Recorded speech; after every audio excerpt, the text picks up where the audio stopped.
tonight we're talking about not being ashamed of God's power. And I know that sounds kind of weird. But there's a lot of times that we go through life and kind of forget the power that God has. Or we're like, yeah, that's cool, but I don't want to be controversial or difficult with people. So I'm just like, no, yeah, whatever. So we're going to be looking at different parts of the Bible, a lot of Old Testament, talking about God's power, and just constantly remembering that we don't need to be ashamed of this and just holding on to that. So, very first thing, when you open up your Bible, you got Genesis, which is right in the front. Genesis 1:1, because we haven't done Genesis enough lately. And I thought I'd throw some in and just kind of right in front. Wait, where's that? 1:1. It's the very first thing. First scripture. Okay, so Genesis 1:1 says, "In the beginning, God created the heavens and the earth." The end. Yeah. I was going to read all of chapter 1, but it kind of goes on for a while. But we all know this story. This is not it's not a new story.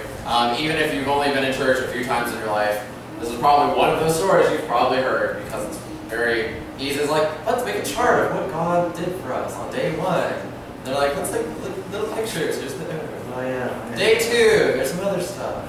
And at the end, you're like, look, it's the world, animals, and people, and nature.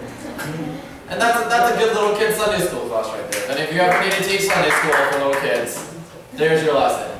Anyways, but as it goes through all of this chapter, it talks about everything God's made. And you just kind of stop and think real quick. Everything outside. Everything you're in right now, this house. Vehicles when you drive. Buildings, clothes, trees, you get oxygen, everything on earth God made. But more than just earth. What's it say? Heavens and the earth. So where's the heavens? Upstairs. Thank you, Jerry. It's simple, it's kicking up there. It's up there. It's above us. And just think about that, guys. The heavens is everything. It's this galaxy, it's other galaxies that we've discovered. God made all of that.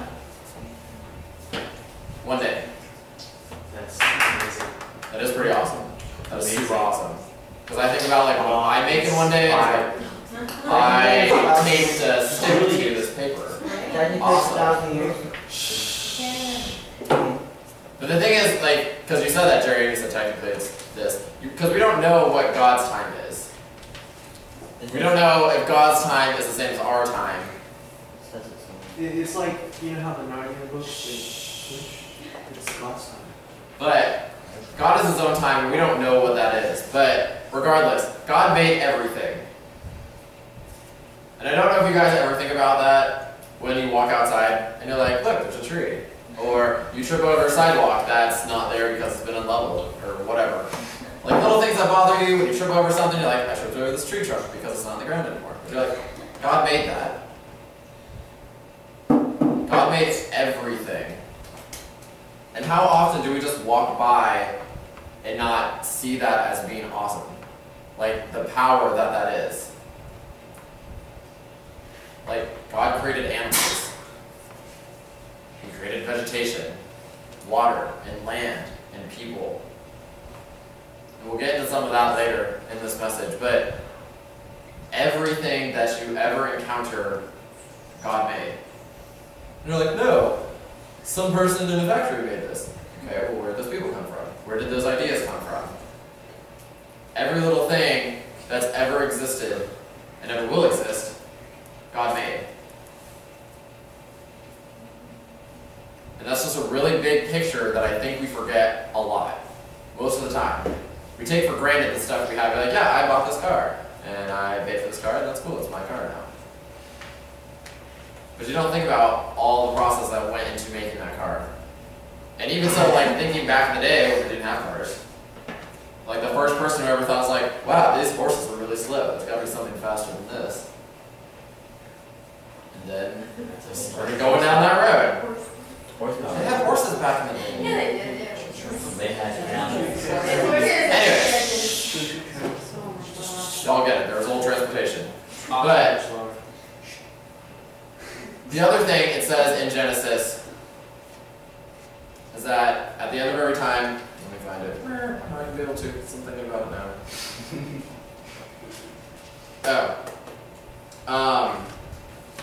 There's different examples, but it says, and God saw and it was good. So after he was done creating the different sections, he saw it and said it was good. So that's another thing to remember, that everything that God's made is good. Now, that doesn't mean everything is used in a good manner, because the world takes it out of context. They change things, they make what they want it to be. But what God has made is good. And I just think that's really important to remember, because every day is a new day. Do you guys wake up in the morning and rejoice that you have a new day that God's made for you? Do you ever wake up and think, for example, right now, you're like, I'm never going to be in this exact same situation. God has made this situation right now, as we speak. God has made this situation for a reason. God has placed every single one of you here for a reason, and this same group will never be the same group ever again. Next week, someone might be sick, or more people might be here. But it's very rare that you get the exact same group of people together for the same goal, with everyone having the same focus. But God's made that for right now. God's made this situation. So what are you doing with that?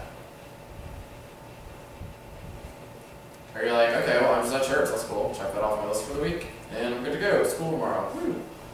Or are you really taking for granted what you have right now? Are you just really soaking in what you can?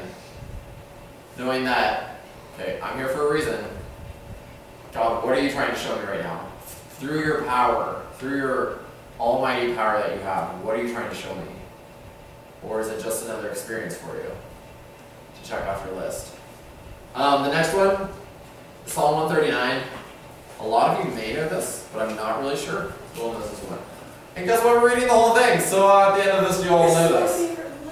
This is a good one. So, 139. 119. 139. No. Okay, so this is a really good one, and you will see why as we continue. So, starting in verse 1, it says, "O Lord, you have searched me and known me. You know when I sit up and when I sit down and rise up. You discern my thoughts from afar. You search out my path and my lying down, and are acquainted with all my ways. Even before a word is on my tongue, behold, O Lord, you know it altogether. You hem me in behind and before, and lay your hand upon me. Such knowledge is too wonderful for me. It is high. I cannot attain it. Where shall I go from your spirit? Or where shall I flee from your presence? If I ascend to heaven, you are there. If I make my bed in Sheol, you are there. If I take the wings of the morning and dwell in the uttermost parts of the sea, even there your hand shall lead me, and your right hand shall hold me. If I say, surely the darkness shall cover me, and the light about me at night, even the darkness is not dark to you, and the night is bright as the day, for darkness is as light with you. For you formed me in my inward parts. You knit me together in my mother's womb. I praise you, for I am fearfully and wonderfully made.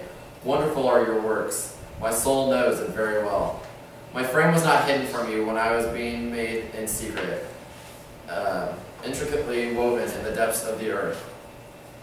Your eyes saw my unformed substance. In your book were written, every one of them, the days that were formed for me, when as yet there were none from them. How precious to me are your thoughts, O God! How vast is the sum of them!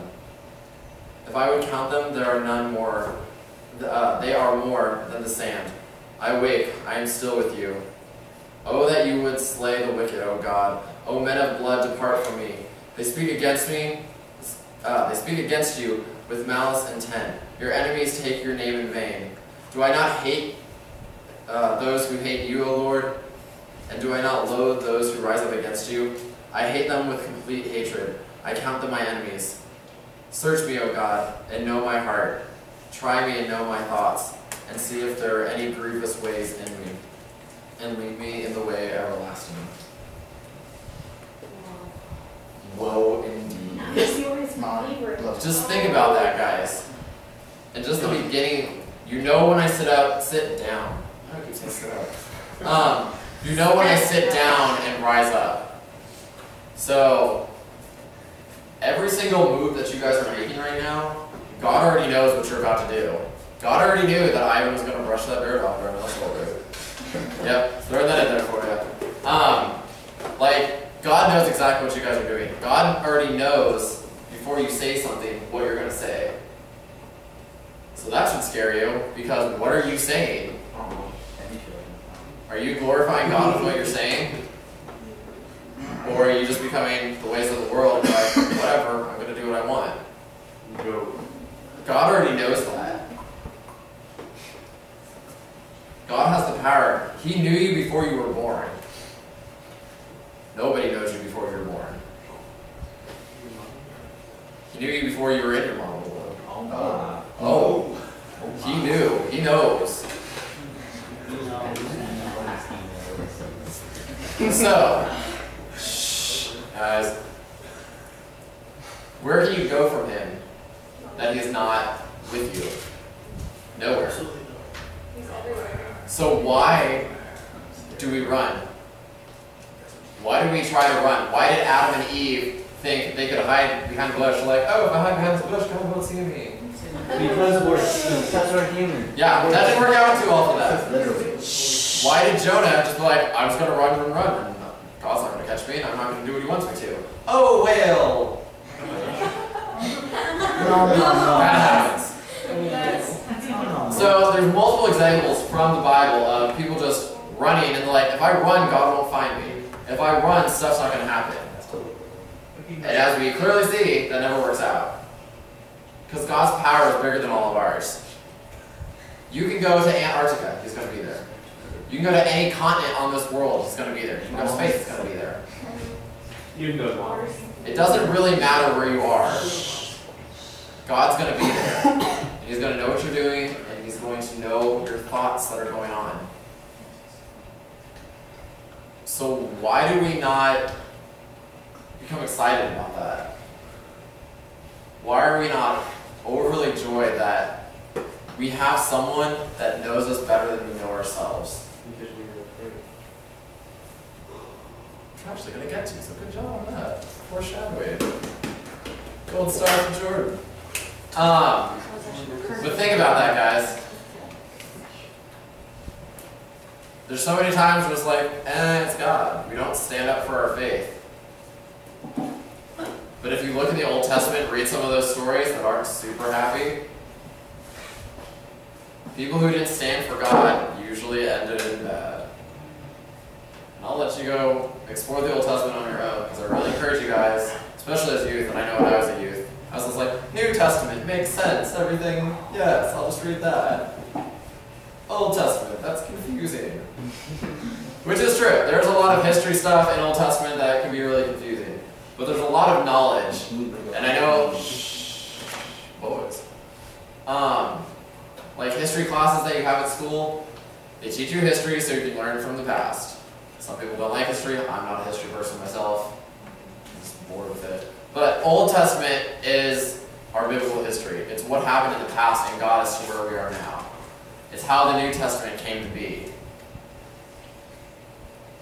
So think about that when we're reading that and just thinking of God's power and not being ashamed of that. As we go on, guys, really. Okay, Jeremiah 23.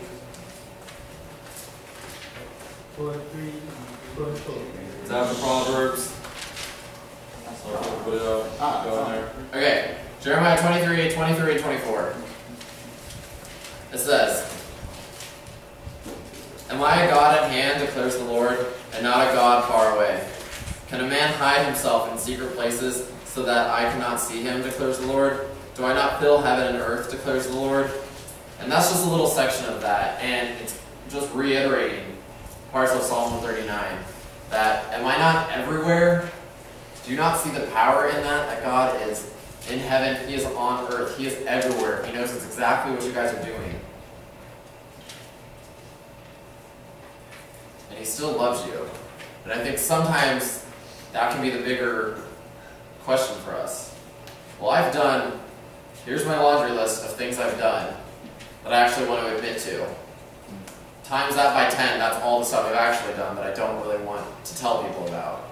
God knows all of that. He still loves you. And that's power that can be scary. That can be terrifying, knowing that someone knows you that well. But isn't it comforting to know that someone who knows you that well still loves you? Just think about all the stuff that has happened in your life. If you went up to your best friend and just like, hey, you got 2 hours?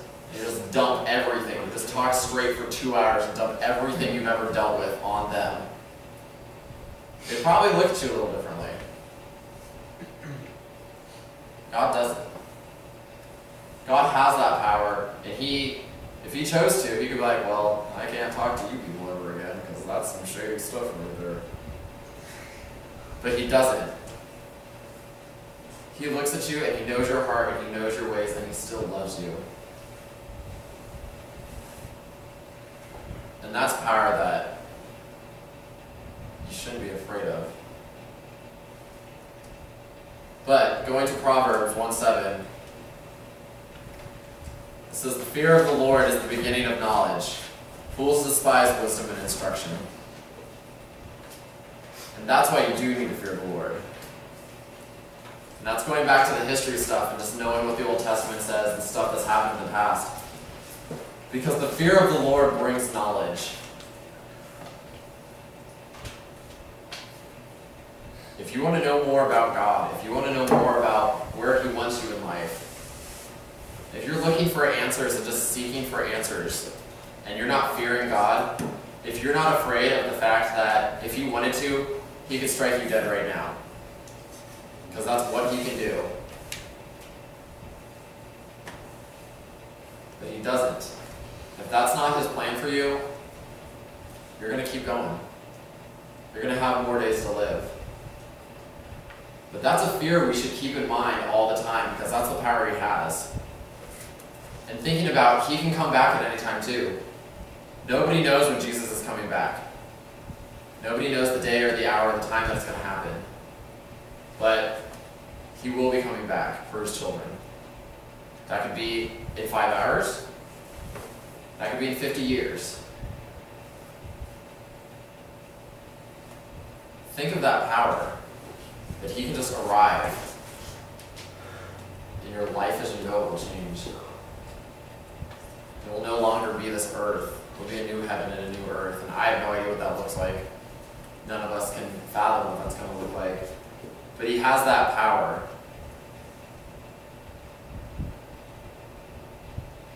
And he has that power to know that some of you may be praying when he comes back. Some of you may be doing things again that you're not really proud of.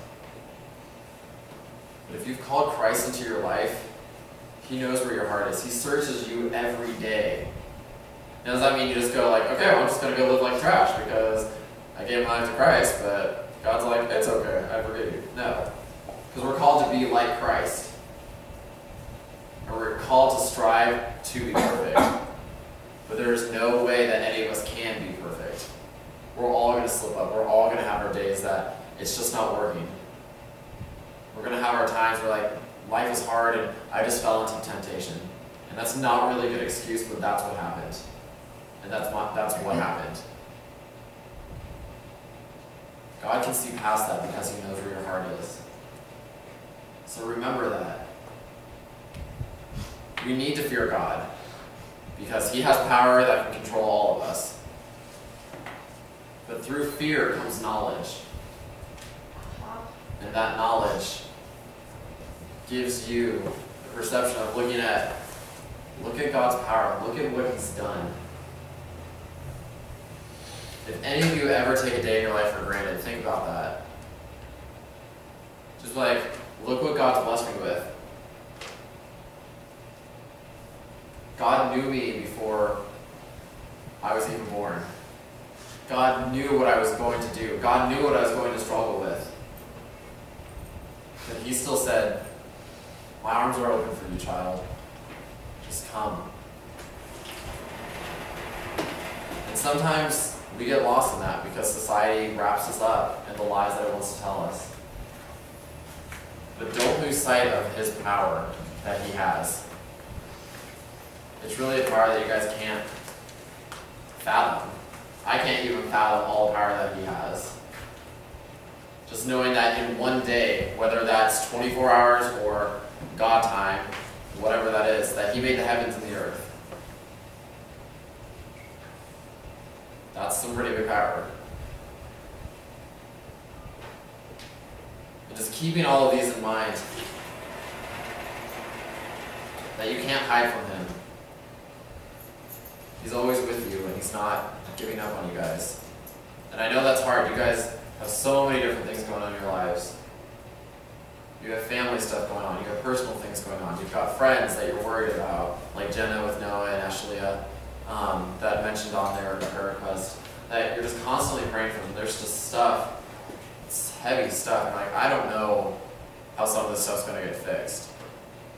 I don't know what's going to happen next. But God does. And it's just that step of going out in faith and putting all of our trust in his power. Taking that just blind step forward. Saying, I have no idea what's going to happen. I don't know where I'm getting my meals from tomorrow. I don't know what's going to happen to my friends that are really on the verge of doing things that I can't help them with. I don't know what's going to happen with my family. I don't know what's going to happen in my life. Some of you older ones, college and all of the burdens of thinking like, what's after high school? What is next for me? Whether it's college or full-time job or anything, what is next? And no one in this room can tell you that.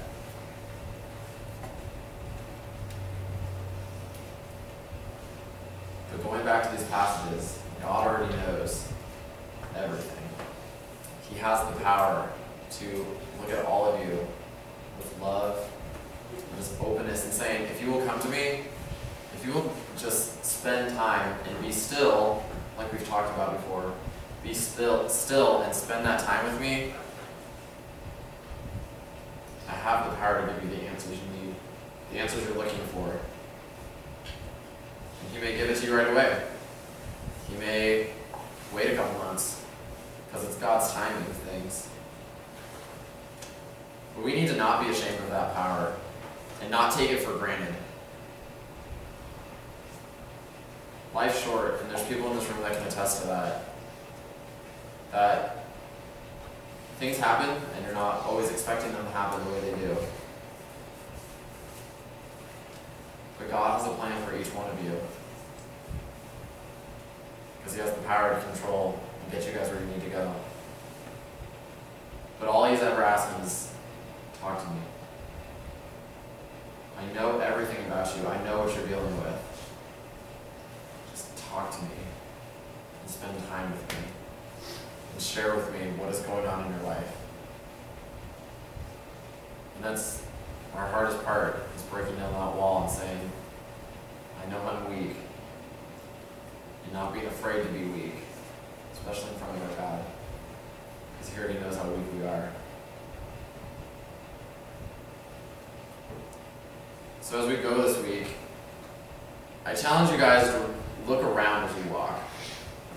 Whether you're in school, whether you're walking to school, whatever you guys are doing. Just look around and view this world differently this week.